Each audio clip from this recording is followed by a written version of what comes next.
Mapenzi ni upofu. Kwa nini wahenga walisema mapenzi ni upofu?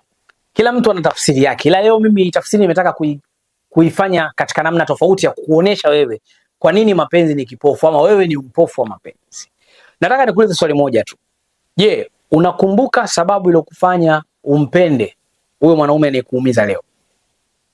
Ambaye wewe huwezi kumwacha. Ama pengine umemwacha lakini unashindwa kumove on, unatamani arudi katika maisha yako. Unajua kilichokufanya umpende? Okay, tuseme unakifahamu. Je, bado kipo? Tuseme hakipo, ndio maana unataka kuondoka katika mahusiano, ama ndio maana hauna furaha na hayo mahusiano. Swali la kujiuliza, kama hakipo, kwa nini wewe bado upo? Kama hakipo, kwa nini bado unataka kurudi kwake? Kama hakipo, kwa nini bado hauna amani? Unatamani abaki katika maisha yako ama arudi katika maisha yako? Kama hakipo, kwa nini unajisikia hauna furaha na maisha bila yeye? Hapo ndo kwenye upofu. Sasa nataka nikwambie kitu kimoja. Jambo muhimu na ambalo unatakiwa likuongoze katika maisha yako ya mahusiano ni vipaumbele ulivyojiwekea dhidi ya maisha yako na maisha ya mahusiano. Huyo mwanaume mwanzo, kabla haujamvaa kihisia, kuna namna alikushawishi ama kuna namna ilikushawishi wewe kusema no, huyu mwanaume ananifaa katika maisha yangu kwa sababu kadha wa kadha wa kadha wa kadha. Hizo ni sababu zilikufanya wewe usiwe kipofu, uone kwamba huyu mwanaume ananifaa. Wakati huo ukuwa kipofu. Nataka hizi ndio ziwe sababu wakati utakapofika utakapoona hakufai tena, zitazamia hizi sababu. Je, zile sababu zilizonifanya nimpende huyu, zilizonifanya nikubali kuwa na huyu, zilizonifanya nimwamini huyu, zilizonifanya niishi maisha na huyu, bado zipo? Kwa nini nakwambia lazima uzitazamie tena pale pindi unapotaka kutoka katika mahusiano, ama unapojisikia kuchoka na mahusiano, ama unapojisikia upendwi katika mahusiano? Kwa sababu hizi ni sababu zitakazo kukumbusha kwamba thamani ya huyu mtu ama sababu ile kufanya ubaki kwa huyu mtu ama uingie kwa huyu mtu ni hapa. Kama ipo, itakukumbusha kwamba mbona umejawa na tamaa? Kitu gani kimebadilika? Why unafikiri kwamba unaweza kumwacha? Kwa sababu nataka nikwambie kitu kimoja, watu wengine wanawatafutia sababu watu kuacha. Mtu anataka kumtafutia mtu sababu ya kitu cha kijinga cha kuongeleka tu watu muyamalize matatizo yenu, lakini mtu unamtafutia hiyo sababu ndio umwachie hapo. Mbona hujapokea simu yangu? Mbona hujapokea simu? Tuachane. Eti watu siku hizi wanaachana watu kwa sababu mtu hujapokea simu tu. Watu siku hizi wanaachana kwa sababu hujajibu message tu. Watu siku hizi wanaachana kwa sababu tu umetembea tu na rafiki gani. Wanasahau vile vitu vya msingi vilivyowafanya wawepo katika mahusiano. Wakati mwingine kuna mambo ya msingi na muhimu ya kuyatazama kuliko hivyo vitu vidogo unavyovitazama ambavyo vinaenda kuvunja mahusiano yako. Tushanielewa? Kwa hiyo ili usiwe kipofu, daima yale mambo makubwa uliyotazamia kwake yakakufanya uingie katika mahusiano yaendelee kubakia. Kuyaona yapo, okay, yale mambo yapo. Changamoto ni nini mpaka najisi sina amani? Changamoto ni nini mpaka najisi sina furaha? Okay, changamoto huyo mtu siku hizi amekuwa mlevi. Basi tatizo lake sio kupenda, tatizo lake ni mlevi. Okay, changamoto huyo mtu siku hizi amekuwa malaya. Okay, kati ya mambo niliyotazamia, umalaya ilikuwa ni kipaumbele changu kusema kwamba huyu mwanaume ni mtiifu, sio malaya, sio muuni, nampenda kuwa naye. Kaingiza umalaya. Maana yake yale mambo yanayonifanya niingie katika mahusiano yameondoka. Jiulize tena, kwa nini mimi nipo? Kuna watu leo wapo katika mahusiano ambayo kiukweli hayana tena faida nao. Kuna watu wanasema sio riziki tena. Kiukweli riziki. Riziki zao zimeisha. Lakini wapo. Na ukijaribu hata kuwauliza wakati mwingine kwamba kwa nini unampenda huyo mwanaume? Mtu anakuambia tu mimi najisikia tu amani. No. Usijiingize katika, unajua upweke ama company is not love. Nilisema ile tension kwa siku nishakufundisha. Attention is not love. Yaani ile kuwa na mtu ukajisikia vizuri, ule sio upendo, usitafsiri upendo. Sio, nifahamu? Upendo ni ule ambao pamoja na magumu, pamoja na changamoto mnazopitia, pamoja na mabaya mnayopitia, milima na mabonde mnayopitia, bado ile thamani yako itabaki, bado ile thamani yake itabaki. Bado yale mambo aliyofanya muwe pamoja yataendelea kubakia pale.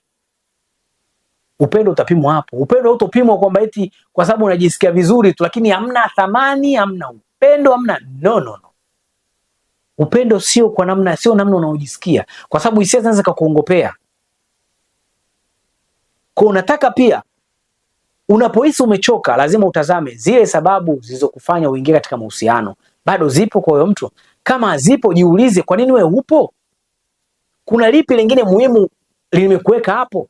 Ukijiuliza hivyo, baada ya kugundua vile vitu vilivyokufanya uwepo havipo, afu wewe upo, utagundua kwamba okay, mimi hapa nipo kwa sababu ya upweke. Kwa utaanza kufahamu kutofautisha kwamba hayo maumivu unayoyapata ya kushindwa kuishi bila yeye sio upendo, bali ni upweke. Utajiuliza kwa nini bado nipo, utagundua mimi nipo hapa kwa sababu yeye ananifanyaga vizuri. Yaani katika watu wanaonigonga, maneno mnaita sparkle. Kwa watu wanaonigonga, huyu ananigonga vizuri. Kwa hiyo utagundua okay, mimi nipo hapa sio kwa sababu ya upendo, nipo hapa kwa sababu ya tendo. Huyu mtu ananibaluza vizuri. Kwa utaweza kutofautisha kati ya upendo na desire. Upendo na hayo matamanio yako. Kwa unaweza leo hii ukasema siwezi kumove on, mwanaume nampenda sana, siwezi kumwacha, mwanamke nampenda sana, yani najikuta siwezi tu kumove on. Lazima ujiulize sababu zile za mwanzo za kufanya umpende zilikuwa ni zipi, na kama hazipo basi jua huyo mtu umpendi tena, ila kilichobaki ni hivyo vitu unavyoona uwezi kuishi bila yeye. Nani atakugonga tena vizuri? Nani atakupa tena kampani nzuri? Nani atakuhudumia tena vizuri? Nani atakupa tena Sushanela? Kuna wanaume wengine wako very smart, ni mwanaume ni muni kweli kweli, ni malaya kweli kweli, na hakupendi kweli kweli, lakini anaweza akakufanya ukajisikia furaha, kakutoa out, kakuchekesha, kakufurahisha, mmecheka hapa, kakuletea zawadi, yani anaweza akakumanipulate, anaweza akakuseduce katika namna ambayo wewe mwenyewe unachanganyikiwa. Unasema huyu mwanaume ni malaya, huyu mwanaume simuelewi, lakini ndio mwanaume naona kama ananipenda sana. Wapo wanaume katika namna hiyo, yani kwa uone ni muone sana, na kwa kuonyesha mapenzi ule romantic ulolezwa na kuonyesha kweli kweli, kwa bila kutafakari, kujua purpose, kujua kusudi lilo kufanya uingie naye katika mahusiano, utabakia kupotezwa na wanaume wa namna hii. Wanaume wanaopata faida tu kwa kutumia. Kwa hiyo ukijua kwamba yale yalo kufanya uingie katika mahusiano na yeye hayapo tena, utagundua kwamba wewe upo hapo sio kwa sababu ya upendo, upo hapo kwa sababu unaogopa upweke, unaogopa utompata kama yeye, unaogopa kuna vitu vingine vinakupa wasiwasi kuishi nje na yeye. Sasa kwa nini utakapogundua sio upendo na kufanya ujisikie hivyo, itakusaidia kwa sababu utajiamini.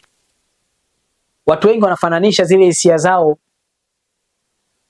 za maumivu wanazojisikia dhidi ya wenzao pale wanapotaka kuacha, wanadhani ule ni upendo. Kwani anaenda akakwambia mwalimu, yani nampenda nashindwa kumsahau, yani siwezi, kile nikijaribu kumsahau nashindwa, yani kile nikijaribu kumove nashindwa, nampenda sana. Wanahisi ile ni kumpenda sana, kumbe ni mazoea. Kwa hiyo kujua kwamba ule sio upendo, utagundua okay, huu sio upendo, ni mazoea. Namna gani naweza nikadili na mazoea? Namna gani naweza nikadili na nyege? Namna gani naweza nikadili na upweke? Kwa utajua kwamba kuna vitu baadhi unatakiwa udili navyo, na sio udili na jambo kubwa la kihisia. Yaani usidili na kwamba unawezaje ukamchukia, no, kwa sababu umpendi. Dili na namna gani unaweza kuuondoa upweke, namna gani unaweza ukaziondoa nyege zako, namna gani unaweza ukajipa kampani. Kwa ukigundua kwamba kinachokufanya umkumbuke na ushindwe kumove on sio upendo, itakusaidia wewe kujua changamoto inakufanya ushindwe kumove on na ama kumkumbuka sana ni ipi. Ukigundua kama ni nyege, utajiuliza nyege zako unazimalizaje. Ukigundua kama ni upweke, utajiuliza upweke wako unaumalizaje. Kwa utajua sehemu gani za kuzifanyia kazi. Kuna mtu ananielewa? Kwa leo nataka nikwambie, mapenzi ni upofu katika namna hiyo.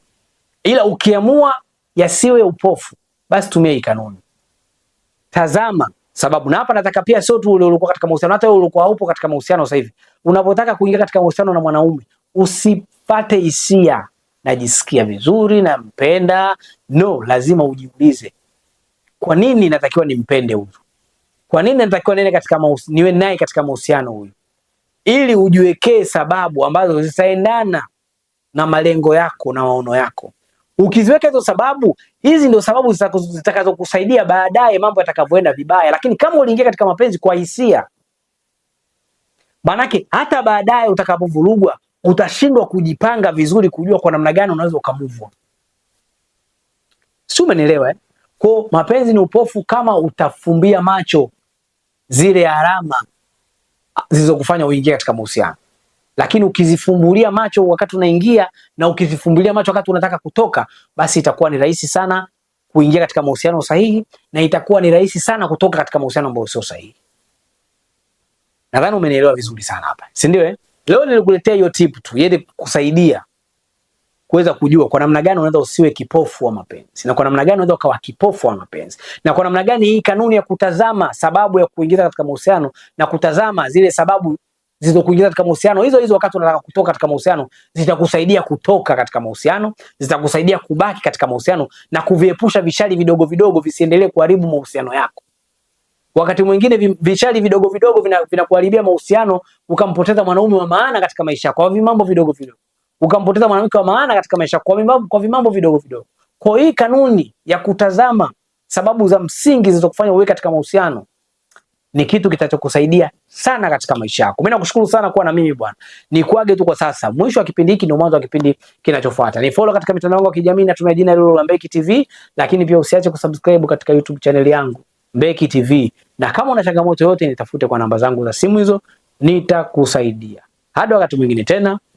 Bye bye.